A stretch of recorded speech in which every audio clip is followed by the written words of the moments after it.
Well, that's changed.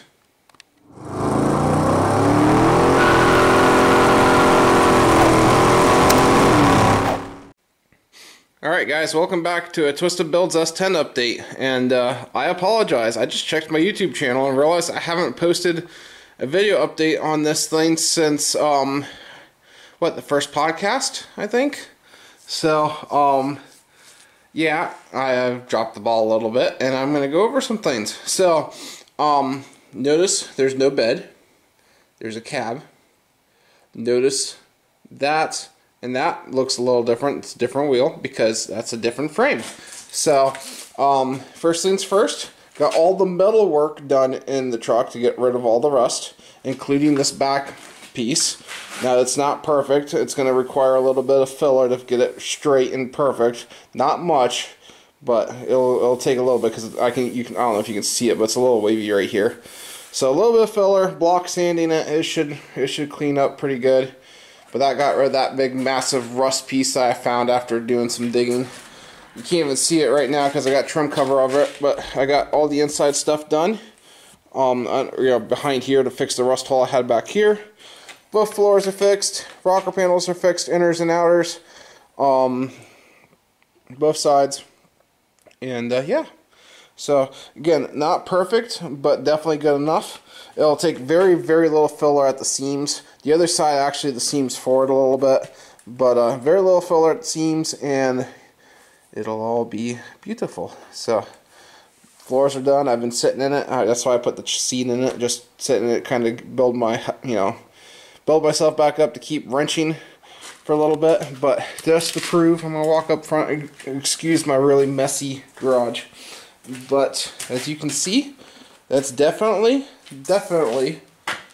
a two-wheel drive frame. So frame has been swapped. I'll insert some photos right here describing, or not really describing, but showing how I swapped the frame with a tractor. Ended up borrowing my father-in-law's tractor, brought it out here, took the bed off and threw it in the back for storage. Then I took the S10 cab off the four-wheel drive and then dropped it onto this two-wheel drive, and then used the tractor because it had no rear axle behind it and still technically doesn't. Used the tractor to bring the frame with the cab into the garage, and then used the floor jack to get it finished the rest of the way. So, alright, so back to this. Now you're right where we're at currently. I drilled out the door stuff for half-inch hinge bolts. Now this is not the grade I'll be using. This is like grade 5 or 6 or something. I'll be using grade 8 bolts. And I need to do some like support work and stuff. So that's still a little bit I've got to do yet. I got to work on seat bolt stuff, which this is going to be getting probably custom, or not custom seats, but racing seats, bucket seats type deal, because of going drifting with this thing. While I stay inside it a little better than a bench seat. But so yeah, so that stuff for the most part is done cab-wise. Moving on to this. Look at it. It's been a work in progress. Big shout out to two guys in particular. Actually, three. Matt Mosier of Mosier Made. He is the one that got me these axle brackets. They were not welded when I got them. They're just plate metal. So I sent him, I designed my own custom lower control arm brackets for the rear axle. They're the perfect, literally fit for the 8/8 axle tubes. I literally, like when I got them, I just placed one on the tube, and you could place it on the tube upside down and it'd stay there. That's how perfect of a fit it was without any tack welding it. It was great. So I designed that up in Fusion 360. It's the same software I use for my 3D print stuff. And sent the file over to him. He had to do just a couple modifications, and he's got a plasma table with Mosier Made as his business. So he plasma tabled both sets of brackets out for me, and they came out absolutely perfect. So I double welded them to the tubes. I still have some top welding I've got to do inside here, but something else I came up with. He actually cut me some extra plates for the middle. And I found out the other night I'm going to be able to weld a plate like right there, and my bump stop will be up on the frame, and it'll be a perfect bump stop plate. So really coming along well. But that's that. Next shout out is to Out of Hand Fabrication in Milroy, PA. They are mainly into Jeeps, but I haven't had a DOM tubing supplier for many years. Like, I didn't know anyone that could get the stuff for me, and they can get it very, very easy. I actually just came back from their place tonight, picked up some more structural like support tubing. So this is way overkill. And they told me that when I bought it, but I wanted overkill. That is 1.5 inch OD, inch ID, so it's 250 wall, with tube ends, left and right hand thread, and left and right hand thread 3/4 inch, heim joint ends, rubber bushing ends for both sides, and I got one for the middle link. So both sides are done, and you can see my degree finder on it, making sure everything's kind of square in there. Using the Explorer 8.8 I got from a former coworker. So I can't remember if I bought that or if he gave it to me, or I just can't remember. It's been so long. I think I've had that rear axle for probably close to 4 years now, 3 years, something like that. Anyway, so I took it was really rusty. So I took a flap disc and cleaned up the tubes, and took literally an air chisel and cleaned off all the rust scale. That's like, I need to sweep my floor because my floor is still full of rust scale. So, but scrape or air hammered all the rust scale off. There'll still be a little bit I gotta clean up there, and then I'm just gonna hit with black paint and it'll be fine for what I'm doing. It doesn't need to be showroom shine, it just needs to be good enough. So I'm currently, you can see this top tube right here, I'm currently working on my top link. That is the same tubing that I used for the bottom. I'm sure it's way overkill for what I'm doing, but my goal is I still got to do some more grinding because I'm not perfectly flush with the tube down here. So I've got a Harbor Freight tubing notcher, and even though the tubing notcher says, like in the instructions, that you can't use a 3-inch hole saw with it, you can. So the axle tube is 3 inch in diameter. You're able to put that into the hole saw and get a perfect cut for this tube. However, I made it so tight, which is what I wanted. I gotta do a little bit of grinding to clear the tube welds, because I welded my axle tubes to the diff because of the instant handbrakes and being a manual transmission. I didn't want to twist a tube. And that it is a thing with these 8.8s. Definitely when you start doing weird stuff with them, or putting power to them. So I double welded my tubes up, and this is going to, once I get it grounded and make it flush, this is going to sit somewhere like right here. I gotta get rid of this bracket too. And then I'll be able to weld it to both tubes on both sides, and then I'll be able to also clean up the center housing and weld it to the housing as well. So I'll have at least 3 points of contact, both tubes and the center housing. And then I'm gonna go, I'm thinking up. Either up or maybe diagonally out or something, halfway around this tube for weld points, and then that'll be my third link mount. So because I didn't shorten this rear axle or anything, let me get around to the back. Again, excuse my garage, it's a mess. But because I didn't shorten the rear axle, the Explorer rears are 3-inch offset.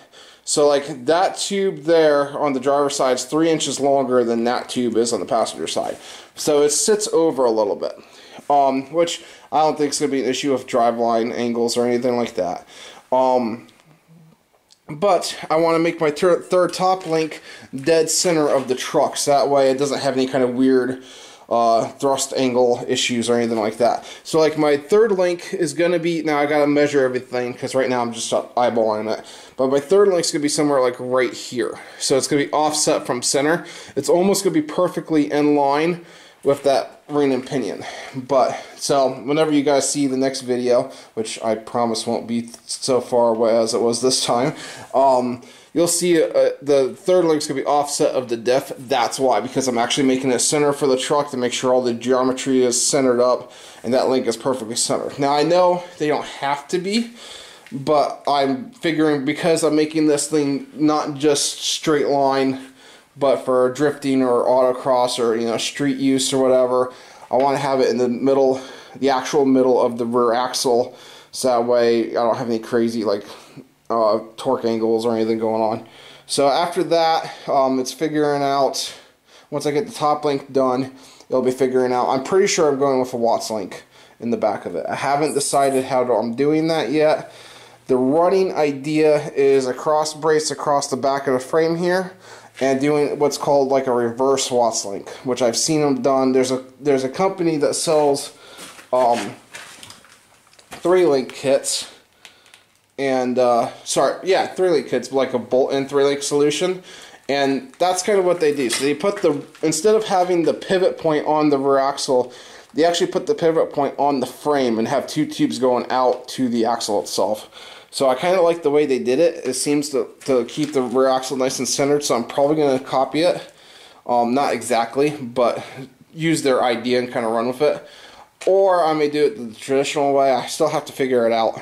But that's kind of where I'm at currently. So using the front lower control arm, front leaf spring mounts for my lower control arm mounts. I got to make bushings for side to side because my bushing in the middle is thinner than the leaf spring bushing, which isn't a big deal. I'll do that for both sides, and then after that, I will be able to move forward with, I guess, the build. So right now I'm focusing on rear axle build, and it'll be front axle build. Front build. So the great thing about this is that rear axle is 4-wheel drive width. So I could actually, once I put the axles and everything in there, I will be able to use like the 4-wheel drive wheel rear back spacing, and it'll be flush with my bed, which is perfect. But also, I'll be able to widen the front of the truck to make everything line up. So it's a 2-wheel drive truck, 2-wheel drive front end currently. But if I kick both sides out to make it line up with the rear, like the wheel mounting surface wider, so that way it's the same track width as the back of the truck, I'll be able to make custom control arms for the front that allow me more steering angle. So that's kind of the running goal right now. So it's going to get custom front control arms with coilover shocks in the front, coilovers in the back. I may do some kind of budget coilover for now and get better ones as I can afford it. Which I know a lot of people like build it right, build it once. I'm going to use all the measurements of a higher dollar coilover and just get a cheaper one for now. And then once I get the truck going, then I can actually kind of see, at least this is my idea, I can see what the truck actually wants or needs and then go with it and go from there. So, is my idea. Now that may change. This whole build's kind of been fluid with my thoughts and how I'm doing it. But yes. So, third thing is I'm going to be working on, I'll be taking photos and everything of the 4 caliper rear setup. So big shout out to Mike Novak. He is a buddy of mine and got me. You can see rotors and stuff there. They're old, they're brand new, but they've been sitting, so they have a little bit of rust to them. But rotors and backing plates and caliper mounting brackets, which I won't be using the backing plates, but I will be using the caliper mounting brackets. Because one of the guys, I don't know if he got it from somewhere, if he came up with it himself, Chris Warda on the Slavic Mechanics Facebook page, I got this idea from him a while back because he did it to one of his cars. And that is this. So let me get this over here. Excuse my dirty garage. So, the idea currently is, see how this is a left, this is a right for the 88 caliper brackets. So lob off the e-brake stuff because that's going away. It's still going to have a parking brake set up. It's going to be part of the handbrake setup. I'll talk about that later. But so lob both of these off, these upper pieces. Let me get a better angle here. So lob both of these upper pieces right here where the e-brake shoe was at and where the apply lever was for the e-brake cable. Lob both of those off. Cut these in half right at these rivet holes right here. So cut it in half, weld 2 together, make one caliper bracket on one wheel. So that's currently the idea. That way I have 4 calipers on the rear axle. 2 will be for the service brake and 2 will be for the hydraulic handbrake I'm putting on this thing for going sliding. So that's the running idea currently. Again, thank you Mike Novak for the rotors and the caliper mounting brackets. And again, thank you again Matt Mosier from Mosier Made for the brackets, and he's actually going to make me more once I get him more designs. And Out of Hand Fabrication in Milroy, PA, for the DOM tubing, the tube ends, jam nuts, Heim joint stuff. They're big into Jeeps and big into custom fabrication stuff. So if you're in the central PA area and you're looking for tubing or hardware or ideas, I was talking to them tonight about some other stuff I had in mind for this, and they're very, very knowledgeable. Reach out to them. They'll hook you up. So, alright, I guess that's going to be it for my S10 update. Again, I apologize, guys, for how long it's been between updates. The last update was in the first podcast video that I put on here. But that is what I got going on currently. So, as I said, once my idea is third link mount. I'm going to make all the links the same length. So third link mount will go across here. I got a piece of pipe tonight. It's that piece right there. Nice 10-foot stick of pipe. So I'll be able to have more than enough to do that triangulate. Well, that piece isn't going to be used for the crossbar. I'm going to use a different piece for the crossbar. That's for triangulation support. I'm also boxing in the frame. I don't know if I said that. I got box plates right here. So they're already cut, fabricated, ready to weld in. I haven't welded them in yet because I wasn't sure if I was keeping the factory leaf spring mount or if I was making a custom one because of geometry. So I figured out I'm able to keep those just fine now. So I'm actually going to weld them to the frame because I have a buddy that drifts S10s that said the rivets are known to shift or whatever. So I'm going to actually solid weld them to the frame once I can clean all this stuff up. And then I'm going to box the frame in the back in, and then I'll kind of go from there. So I was thinking about doing a custom front lower control arm mounting brackets to make it adjustable, but after looking at the frame is level in the front here, and if I drop that down, that now becomes the low point. I don't want that. So I'm just going to kind of leave it the way it is and just kind of roll with it. Right now, with where the bars are, and this isn't perfectly at right height either. This is actually a little high. Everything geometry-wise is looking good. I might have to go a bolt hole up for right now, but that's still going to give me all kinds, like if I need to add some anti-squat to this truck, all I got to do is go down a hole or 2 holes or whatever, and it'll still allow me to go up a hole. But if I go up to the very top hole, I actually start running the bars forward down, which is not what you want. You want them either level or forward up. Drag racing stuff, it's normally forward up.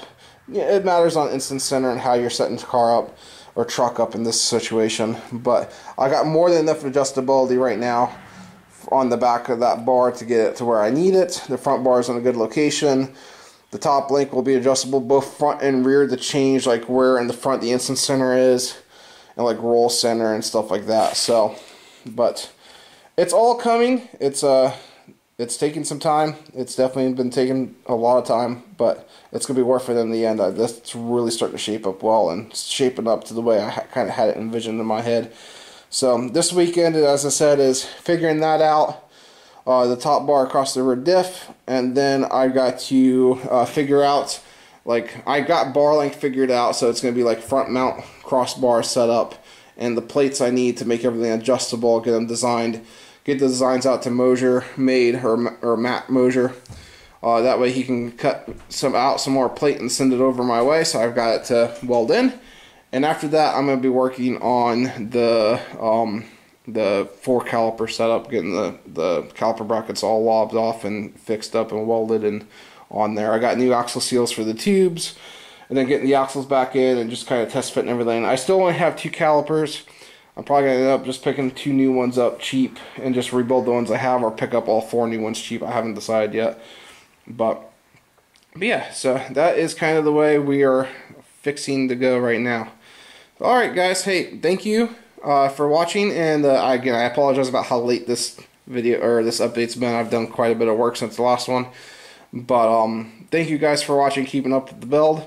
Hope you guys like it. I'm excited to see how this turns out, because once I get the rear done, I'm going to move on to front suspension. And once front suspension's done, then it's going to be powertrain. So, and I still got to do some body work to the bed, but that'll come. So, alright guys. Hey, thank you guys for watching, and have a good day. Bye.